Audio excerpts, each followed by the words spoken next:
Market Analysis 24 Mei 2022, kita akan lihat langsung apa saja yang membuat pergerakan market dan juga menjadi fokus. Ada Central Bank Speakers jadwal untuk hari ini, termasuk juga kita review apa yang sudah disampaikan kemarin, dan kemudian ada kekhawatiran ataupun ketakutan terkait dengan melambatnya pertumbuhan yang mungkin saja nanti malam kita lihat dari beberapa data. Pernyataan pertama yang disampaikan dari Gubernur BOE, Andrew Bailey, kembali mengatakan pasar tenaga kerja Inggris yang cukup ketat, pembuat kebijakan pun bisa dan harus bertindak membuat inflasi kembali ke target. Kemudian Bailey juga mengatakan BOE sudah menaikkan 4 kali dan ini jelas untuk menurunkan inflasi kembali ke target, maka mereka akan siap melakukannya lagi sesuai dengan penilaian di setiap pertemuan BOE. Pernyataan ini sekaligus juga memperkuat posisi dari BOE yang sempat diragukan apakah mereka akan kembali melakukan kenaikan suku bunga apa tidak. Harusnya akan memberikan efek untuk penguatan pound sterling ataupun GBP USD.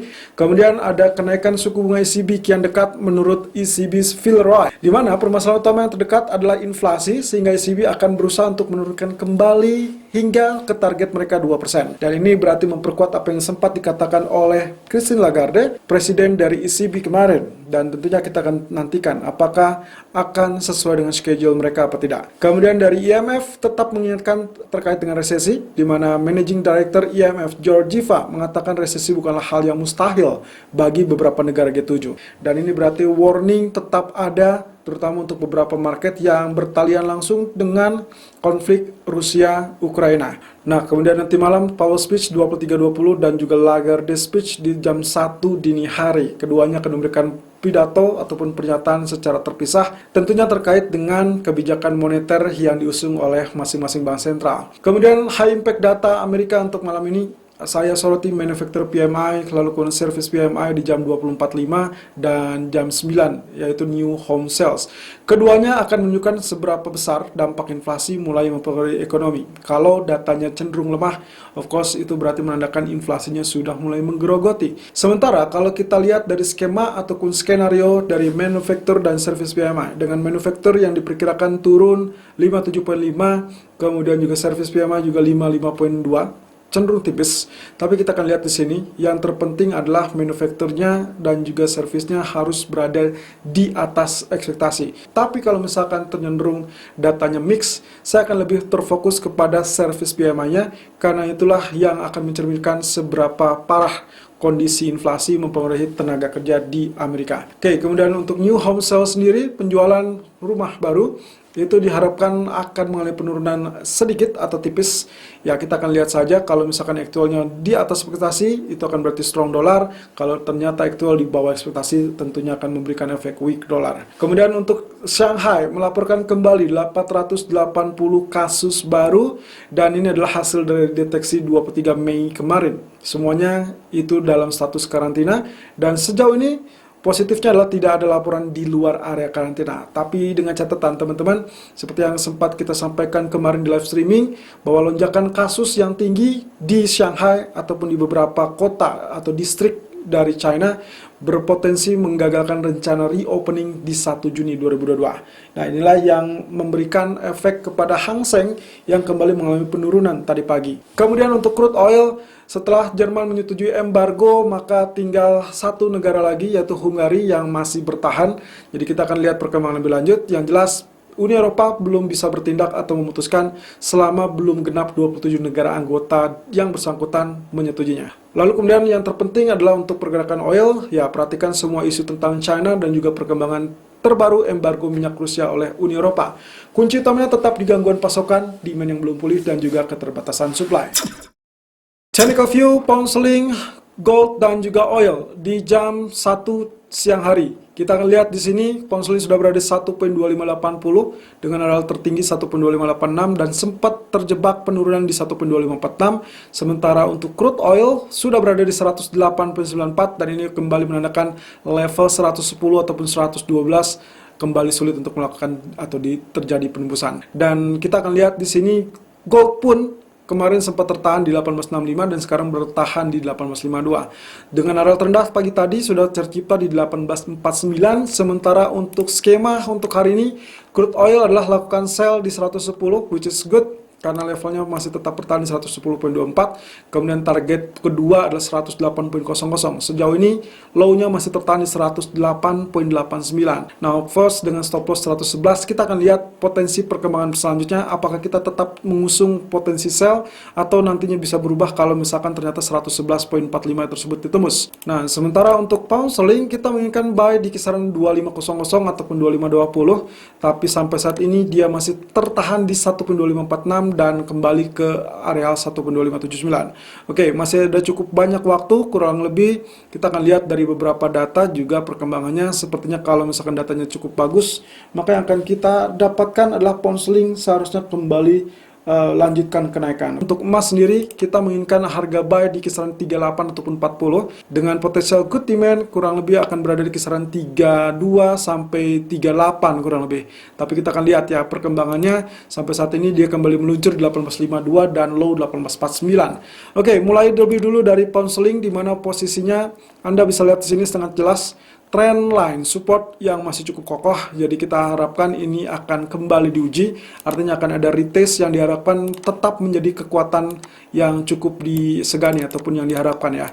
Jadi kita arealnya kita tandai saja dengan area biru, kurang lebih itu berada di kisaran 23.6%, 38.6% atau maksimum 50%. Sebetulnya kalau misalkan kita gunakan salah satu saja itu sudah cukup ya. Jadi kalau misalkan Anda menggunakan Fibonacci retracement, perhatikan saja area 38.2% dan 50%, sementara stop lossnya di bawah 61.8%. Tapi kalau Anda menggunakan trend line ya seperti ini, hubungkan antara dua support yang terdekat ataupun yang ekstrim, kemudian nanti akan Anda dapatkan arealnya kurang lebih ini akan sama dengan historical price sebelumnya, ada di 1.2490 sampai 2520-an. Itulah sebabnya skenario yang kami inginkan adalah di 1.2500 1.2520 dengan asumsi bahwasanya ini adalah areal yang sangat kuat, yang strong kuat. Nah, tapi dengan catatan Anda boleh lakukan buy kalau misalkan ternyata dia terlanjur tembus 1.2600. Kenapa?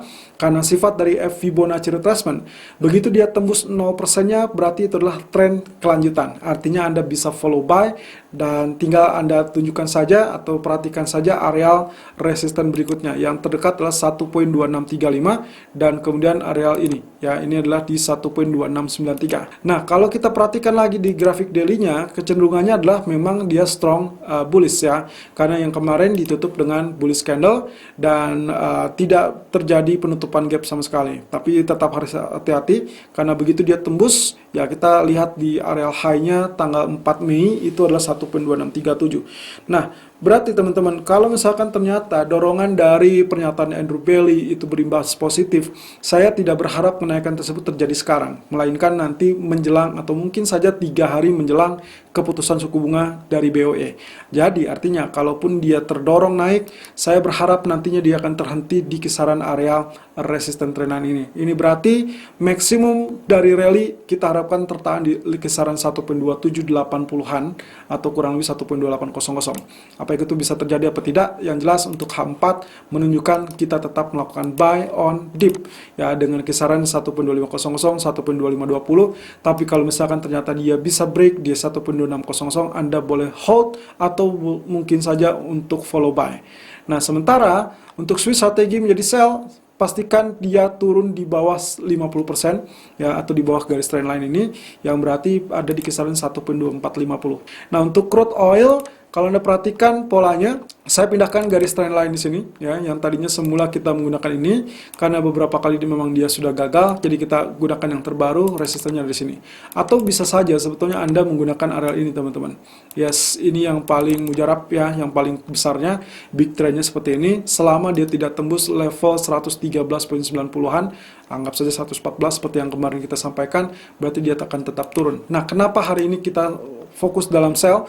Anda perhatikan dua candle terakhir, small body, lalu kemudian yang kedua justru adalah shooting star.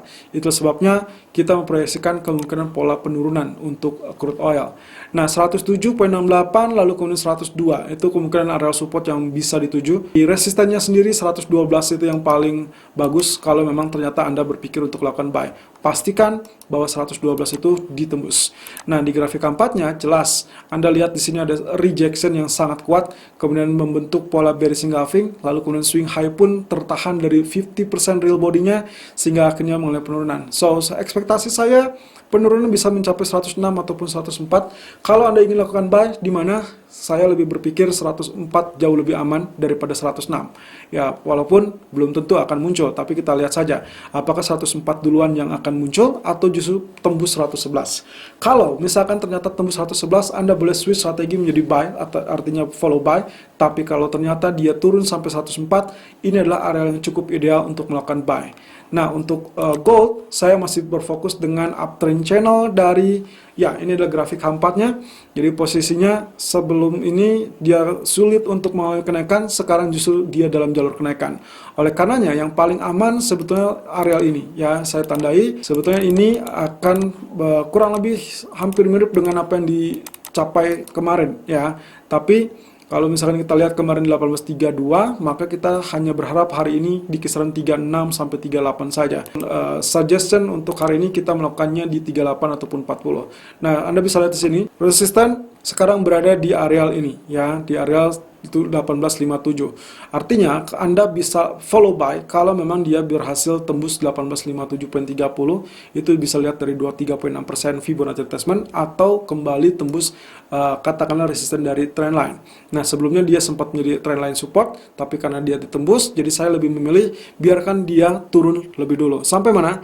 Sebetulnya kalau misalkan kita berasumsi dari 61.8%, harusnya Anda bisa lakukan buy di 1844 ataupun 1840. Tapi karena kita melihat ada potensi yang kedua, inilah sebabnya kenapa yang kita tandai adalah areal ini, yang kita rasa bahwa ini adalah area yang cukup ideal atau potential good demand, sehingga yang paling ideal Anda bisa lakukan buy itu adalah 32 sampai 38. Tapi untuk kali ini saya ambil nilai tengahnya saja di kisaran 38 sampai 40. Tapi ingat ya, Anda begitu mendekati 40 pun sebetulnya itu sudah bisa menjadi area buy. Tapi dengan catatan pula, begitu dia tembus di bawah trendline, berarti di bawah 1832 ataupun 1830, maka kita harus switch strateginya menjadi sell karena itu berarti perubahan trend. Selalu gunakan stop loss dan risk management sesuai dengan equity dan strategi trading Anda. Irfan untuk Agrodana.